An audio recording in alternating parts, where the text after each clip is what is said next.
Hey, I'm back again. Today is Sunday for the world, but for me it's Saturday. It is the first of my two consecutive scheduled days off each week. And, I've mentioned that my roommates and we go very long periods without uttering a word to each other when we are confined together in a small space. I say we're confined. I mean, here I am outdoors. I can walk outdoors at any time. And I have the clothing to make it, doable and comfortable and whatnot, and no matter how cold it gets. And somebody in a comment yesterday mentioned that they're happy to see me in an up mood. I've been in up moods recently. I've been feeling better, for periods, and I will let you in on a. It's not exactly a secret. I haven't withheld this information. It's just, it's not something that people really care to pick up on, I guess. But I've made videos recently where, I was visibly unhappy, but I could have put on a happy face, and in fact, I often do. And, when I go to work, I'm not going to bellyache about interpersonal problems. If somebody asks me how I'm doing, I'll just say fine, or I'm doing well, or, whatever. And, like, the work is hard. It's physically hard. And I did get hurt yesterday, but I've got 2 days to get over it. Um, and I look forward to my weekends. I look forward to these 2 days when I don't have to go in. But in hindsight, invariably, those are always the worst 2 days of my week. When I'm around people and I have to keep it together and I have to pretend that I'm okay, I actually do feel better. And when I'm alone with all the time in the world to introspect, well, not all the time in the world. I mean, the days off go very quickly. Those are not my good days. Those are not the days when I'm feeling good. Uh, Also, because we work nights, my days off are mostly spent with my same two roommates anyway. They're just now, the sun is low in the sky, and they are just now getting ready to depart. Or maybe by now they have departed, but, so it's really just the evening hours that I'm alone, which are the worst. Those are the worst hours for walking around outside. One, because it's really slippery here, and, there are bears. They're not aggressive, although the first one I encountered was fairly aggressive towards me. Uh, I thought I'd get around to some topic that wasn't me just belly aching. Anyway,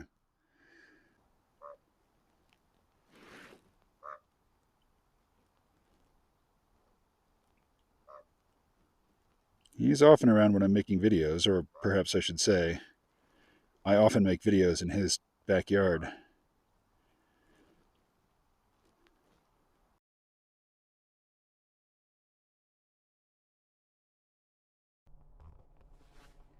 Hey, everybody. I'm out by the water at nearly sunset. It's my day off, and you can tell at a glance. How can you tell? Glasses, shave. I don't shave during the work week, and I have extended wear contacts. I put them on my first day, of work for the week, and I leave them in until I get home from work on my Friday, which is actually Saturday. And then I take them out, and then I put these on. So these are now representative of freedom, whereas before, they were kind of a burden or a shackle, and now they're a symbol of not having to be at work. And I know I really need a haircut, but the hat I'm wearing is a work hat. And I realize that this is my umpteenth attempt to shoot this video because I keep just reverting to belly aching, which I'm going to completely avoid in this take.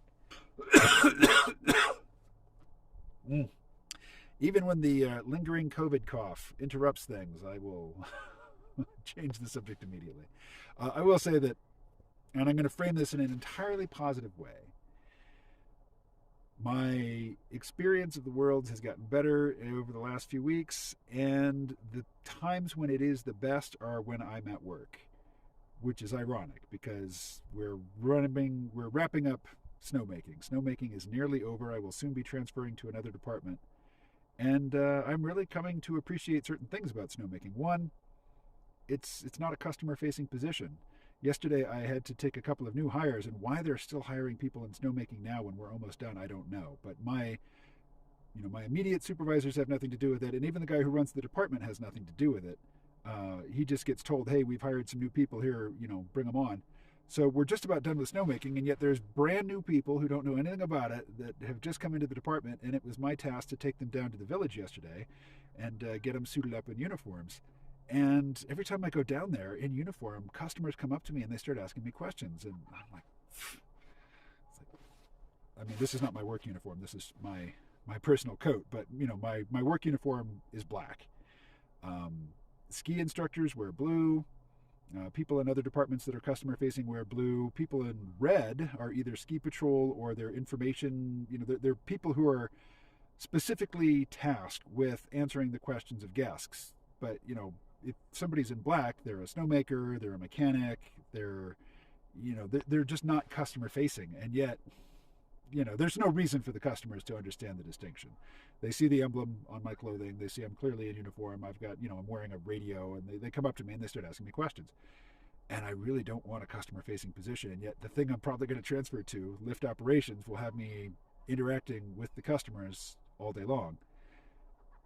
But it'll be all day long, which means I'll be able to take advantage of the shuttle service that would take me to work, and I'll be able to take advantage of the discounted meals, which are one of the perks of the job. And the job will be non-challenging physically. Maybe people think they get cold or something, but after working on the mountain at night for months, I just don't get cold in the daytime. I walked to Safeway today and walked back, and it was like 6,000 steps. And people, every time I mentioned to people, how many steps I've taken in a day, and there's no mystery here. It shouldn't strike me as surprising. They always ask, how many miles is that? And I never ask how many miles is that. But the reason is, I wear this Fitbit. I know how many steps I take in a given sedentary day. Like if I'm at home, not in the box here in Candlestick, but actually back in Arkansas, just either working on podcasting stuff or working on illustration or whatever. If I don't leave the house, I take less than 2,000 steps in a day. And if I walk to the gym and back, and plus my usual around the house activity, it's usually around 5,000-6,000 steps. So just to Safeway and back was nearly 7,000 steps. And I was looking, the Fitbit app tracks how many times or how many steps I take every single day, and I can go back through it and I can see, how many steps I take on one of my days off versus how many I take on a work day. And the hardest work day this week was my first. It was Tuesday, and I took over 22,000 steps, which is over 10 miles that day at my job. So I know that my body composition has changed since I've been here. I'm not working out, like I'm not lifting weights, so I know I've lost muscle mass, but at the same time I suspect I've lost some fat as well, and certainly my heart and lungs are in better shape than when I arrived here, and way better shape than when I came back to work after COVID. So it feels like I've adapted not just to the altitude, but to the work schedule and the environment. And now it's going away. It's going away. It's almost over. And I'm going to transfer to a department where I'm going to have to deal with customers all day. And I just don't know if it's going to work out.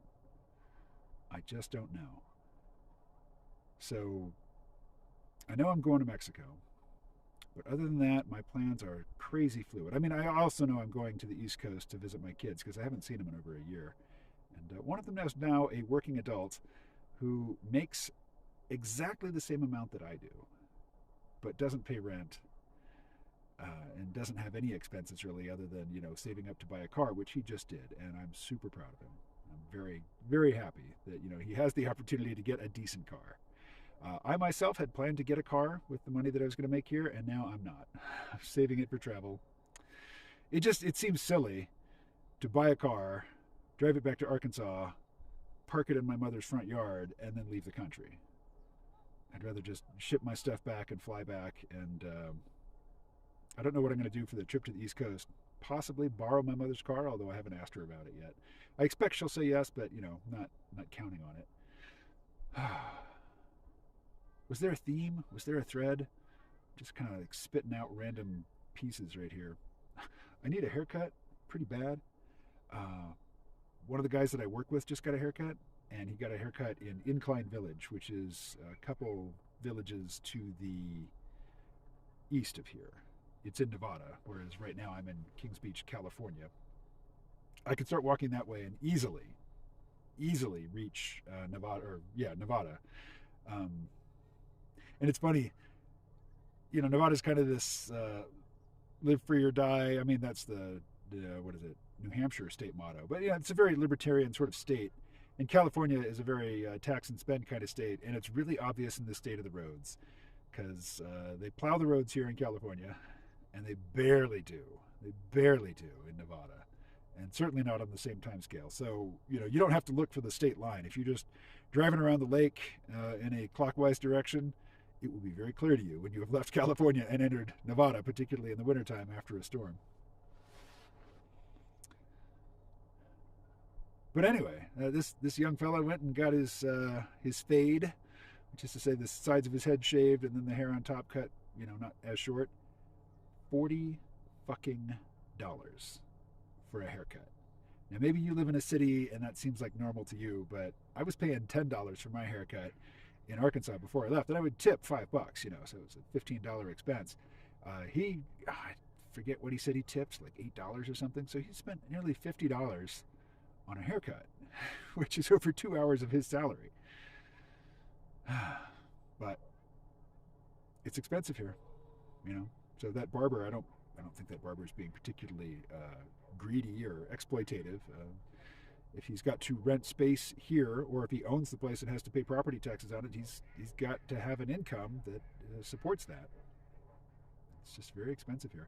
I was sitting here, and I've recorded many a video here and deleted them all as I've been sitting here, but I stopped recording when a couple came along, and they, I guess, were maybe 10 years older than me. And the woman was telling the man that, next week, when they leave France, she's going to jump on a train and go visit her friend in Italy, and she suggests that he go to Norway to visit his friend. And they haven't made advanced plans. This is what they're going to do next week, and the fact that they're going to be doing it last minute and paying the prices, it just didn't seem to enter the conversation. It's just like, so. And here I am thinking, okay, do I spend the money to buy a car, get my teeth fixed, or go someplace nice? Now, I will say I'm very anxious to learn Spanish, and I've been studying it. You'll hear me speaking it eventually, probably in videos shot in Mexico. But when I was down at the employee center, helping my new coworkers get fitted up with their snowmaking uniforms, we were some of the only people speaking English. That everybody else in there is on the J1 visa, and this is where they come in their off time to just socialize, and there's loads of attractive young women all sitting around, smiling, giggling, laughing, and speaking to each other in fluent Spanish. It makes me want to learn Spanish. Not that I would be, aiming that young. As I've said many times, I'm not interested in dating somebody who is, the age of my children, or even slightly older.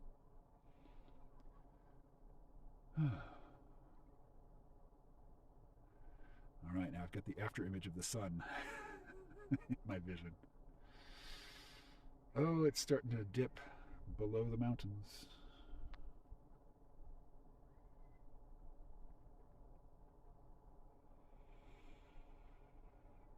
Is there a theme? I've started recording and stopped recording so many times. I don't remember what's in what take, but is there a theme? Yeah, I guess the theme is this, and maybe I haven't stated it in this video, or this take of this video, but it's my day off.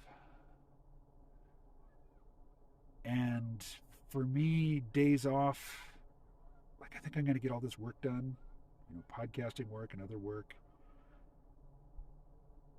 And I often just, being in the box, particularly alone, particularly after dark, it's just not where I want to be. It's not where I want to be. Yeah, my best times right now are at work, on the mountain, doing work, doing the work. The work, as if capital T, capital W, that would be like work on myself. No, just making snow, shoveling snow. I've shoveled more snow in the last 2 months, I would say, than I have in all the rest of my life combined. And I I hurt my knee on the job last night. I fell and landed with it, folded the wrong way.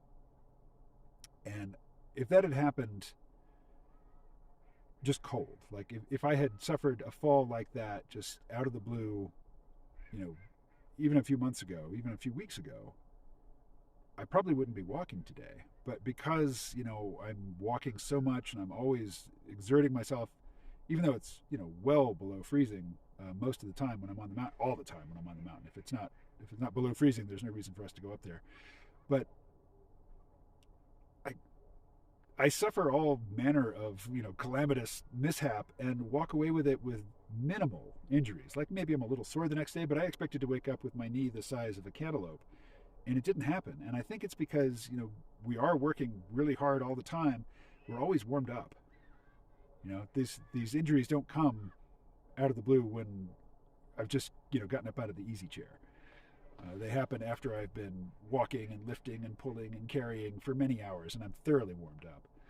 So I think in this when I talked about how I'll probably be transferring to a customer facing position, which I don't like, I'm also going to be transferring to a position that puts very little demand on me physically. So I'm going to have to figure out some other way to make up for the physical benefits that I'm getting for free out of work right now.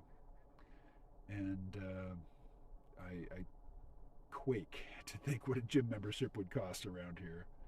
Thousands of dollars a month? Who knows? No, it won't. But I'm not paying more than 100. All right. Well, the sun is fading. It is now below the mountains. It will soon be dark and the bears will be out.